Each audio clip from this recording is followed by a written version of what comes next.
9টি লক্ষণ দেখলে বুঝবেন আল্লাহ আপনার উপরে রাগান্বিত। নাম্বার 1, তিনি আপনার জীবন থেকে সালাত সরিয়ে দিবেন। নাম্বার 2, আপনি তখন হারাম সম্পর্কে আটকে যাবেন। নাম্বার 3, আপনি তখন খারাপ বন্ধুদের সংস্পর্শে যাবেন। নাম্বার 4, আপনি আপনার পিতামাতার প্রতি অসম্মানজনক হবেন যখন আল্লাহ আপনার উপর রাগান্বিত হবেন।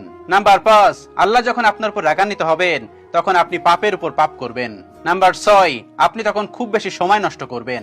নাম্বার 7, আপনি তখন কোরআন থেকে অনেক বেশি দূরে সরে যাবেন। নাম্বার 8, আল্লাহ যখন আপনার উপর রাগান্বিত হবে তখন আপনি যদি কোনো পাপ কাজ করেন সেই পাপ কাজের উপরে আপনার কোনো খারাপ বোধ হবে না, সবকিছু আপনার কাছে স্বাভাবিক মনে হবে। নাম্বার 9, আপনি তখন আল্লাহ রাব্বুল আলামিনের কাছে ক্ষমা চাওয়া বন্ধ করে দিবেন। যেমন আমরা কোনো পাপ কাজ করলে বা কোনো খারাপ কাজ করলে আল্লাহর কাছে তওবা করি, তখন আপনি তওবা করা বন্ধ করে দিবেন। যখন আল্লাহ আপনার উপর রাগান্বিত হবেন তখন এই কাজগুলো আপনার ভিতর চলে আসবে। আল্লাহ রাব্বুল আলামিন আমাদের সকলকে এই জায়গা থেকে হেফাজত করুক, আমাদের সবাইকে ভালো রাখুক, আমাদের সবাইকে সহি এবং সঠিক পথে চলার তৌফিক দান করুক। আমিন।